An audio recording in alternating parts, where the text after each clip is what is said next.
अगर आपका मन आपकी बात मानता, क्या आप चिंता पैदा करते? बस ये सरल साधना कीजिए आप सभी। अगर आप कोई दूसरा योग नहीं कर सकते तो आप इतना तो कर ही सकते हैं, है ना? आप देखेंगे कि आपकी आधी चिंता शांत होनी शुरू हो जाएगी, क्योंकि वास्तव में संघर्ष इस बात का है कि आपके भीतर दो आयाम हैं।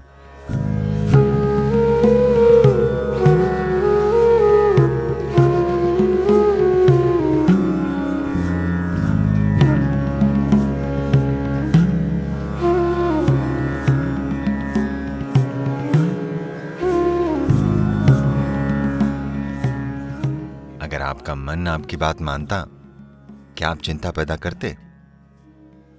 नहीं। इसलिए जवाबों के लिए कहीं और मत देखिए, कहीं भी दूसरी जगह। बात बस इतनी सी है कि आपका अपना शरीर और मानसिक ढांचा आपकी बात नहीं मान रहे। तो आपने बहुत सी बातें कही, मैंने कोशिश की, और ये पूरी कैलिफोर्निया में जो बड़े बड़े शब्द घूम रहे हैं, खासतौर पर उसे सरेंडर करने के बारे में, इसे जाने देने के बारे में, ऐसी किसी चीज ने एक भी व्यक्ति के लिए काम नहीं किया है कभी भी। क्या इसने किया है? मैं आपसे पूछता हूं। आपको चिंता है, उसे जाने देने की कोशिश कीजिए। क्या ये चली जाती है? यहां तक कि फ्लू भी, कमबख्त फ्लू तक नहीं जाता। हाँ या ना? साधारण सी सर्दी भी नहीं जाती। आप कहते हैं जाओ, क्या ये चली जाती है? इसलिए हमें समर्पण के इन सजावटी चक्करों में नहीं पड़ना चाहिए। ये सब इधर उधर की बातें हैं। कोई नहीं जानता कि समर्पण क्या है, क्योंकि जब ऐसा होगा तो आपको पता ही नहीं चलेगा कि ऐसा हुआ है। आप ऐसा नहीं कर सकते, मैंने समर्पण कर दिया, ये कैसे संभव है? तो उन चीजों को छोड़कर, खास तौर पर जैसा मैंने कहा है, आपने यूजर मैनुअल को नहीं पढ़ा है कि ये कैसे काम करता है। हमें इस पर ध्यान देना होगा। ये सिस्टम इस तरह से बना है कि अगर आप अपना हाथ ऐसे रखें तो ये एक तरीके से काम करेगा, अगर आप ऐसे करें तो ये दूसरी तरीके से काम करेगा। ये एक अद्भुत प्रक्रिया है। अगर ये कोई सरल चीज होती तो हम इसे छेनी हथौड़ी से कूट पीट कर सही आकार में ले आते, ठीक है? ये बहुत सादा परिष्कृत है। ये मशीन असाधारण रूप से जटिल है। ये जिस चीज के लिए बनी है उसे उस तरह इस्तेमाल करने के लिए व्यक्ति को एक निश्चित तरह का ध्यान देने की जरूरत है, वरना यह खुद को अस्त व्यस्त कर लेगी।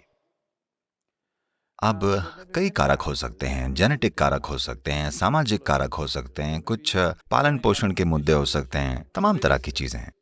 पर अपनी समस्याओं के लिए इनमें से किसी भी चीज को कारण मत ठहराइए।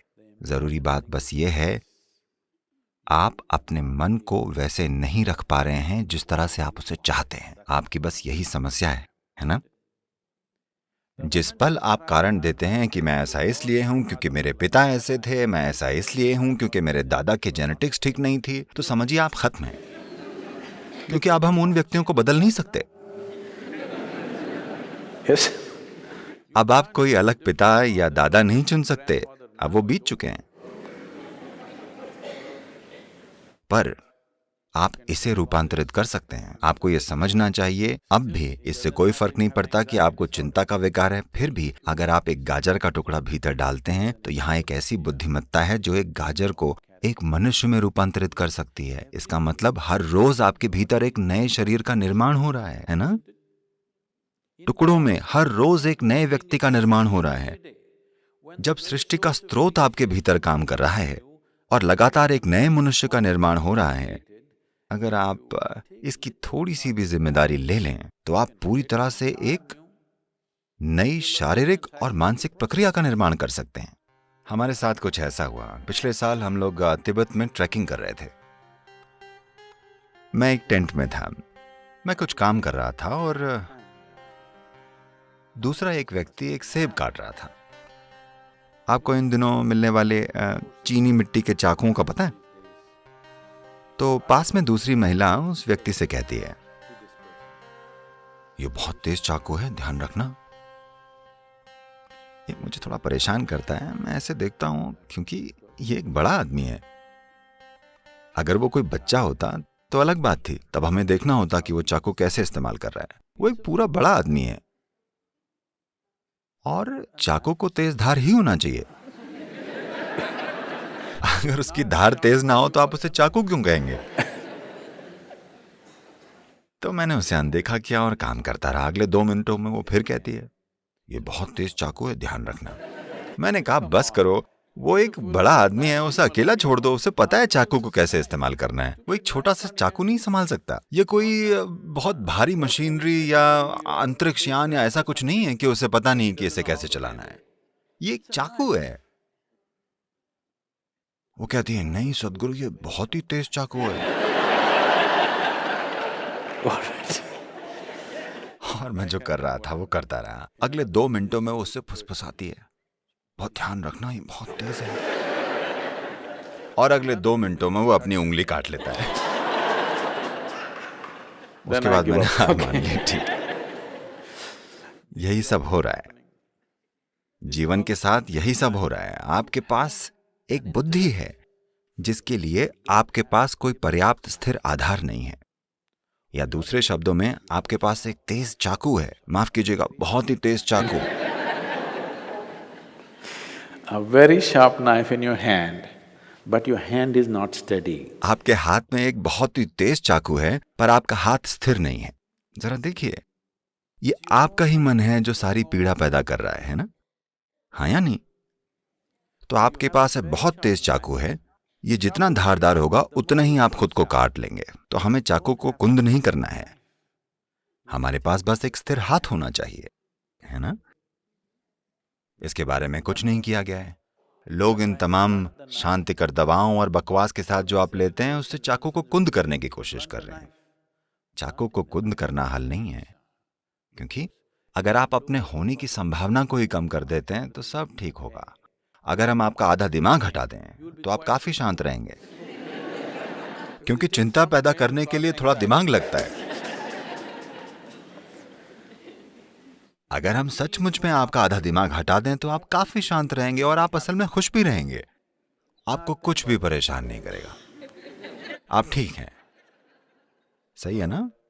पर यह वो नहीं है जिसे हम खोज रहे हैं।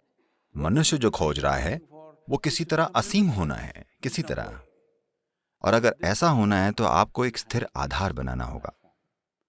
चाकू को हटाने की जरूरत नहीं है, चाकू को कुंद करने की जरूरत नहीं है, बस हाथ को स्थिर रखने की जरूरत है ना? कोई प्रक्रिया नहीं करनी है।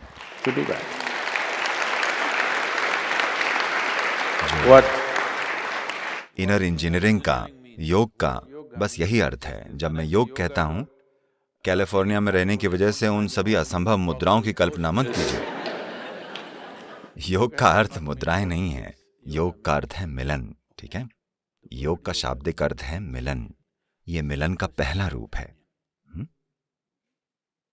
आपका दायां और बायां, इसे योग में पिंगला और ईड़ा कहा जाता है। ये आपके भीतर पौरुष और स्त्रैण है। इन्हें बस एक साथ कर दें। आप बस ये सरल साधना कीजिए। अगर आप दूसरा कोई योग नहीं कर सकते तो इतना तो कर ही सकते हैं ना? आप ऐसा कीजिए जो आपके जीवन से संबंधित हो। ये चढ़ता हुआ सूरज हो सकता है। सूरज ऊपर आ रहा है, सूरज के ऊपर आए बिना इस ग्रह पर आपका अस्तित्व ही नहीं होता है ना? आपके भीतर जीवन की गर्माहट सिर्फ इसलिए है क्योंकि सूरज ऊपर आता है। पेड़ का ऑक्सीजन छोड़ना और उसके लिए आप कार्बन डाइऑक्साइड छोड़ते हैं और ये अदला बदली हो रही है। इसके बिना आप जीवित नहीं होते हैं ना? इसकी ओर कुछ इस तरह से देखिए, जो भोजन आप खाते हैं, सूरज, जिस धरती पर आप चलते हैं, जिस हवा में सांस लेते हैं, जो पानी पीते हैं, जो लोग आपके आसपास रहते हैं, इनमें से कुछ भी चुन लीजिए। बस ये कीजिए, आपके दाएं और बाएं को पूरी तरह एक साथ कर दीजिए। इस तरह नहीं, इस तरह नहीं, बिल्कुल सीधे। ठीक है?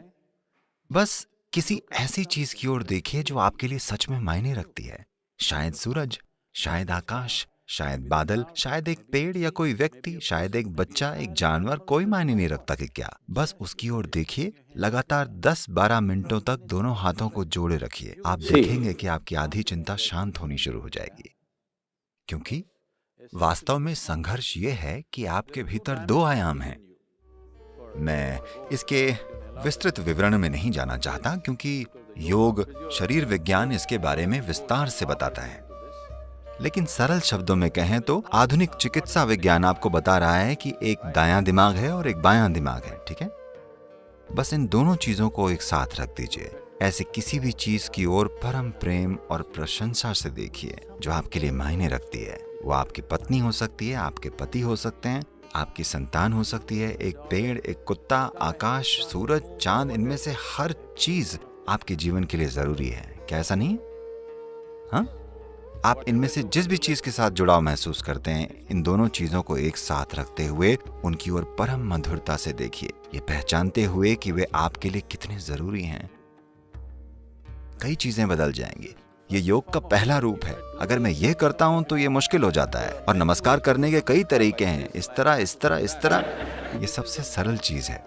यहीं से शुरू कीजिए, ठीक है?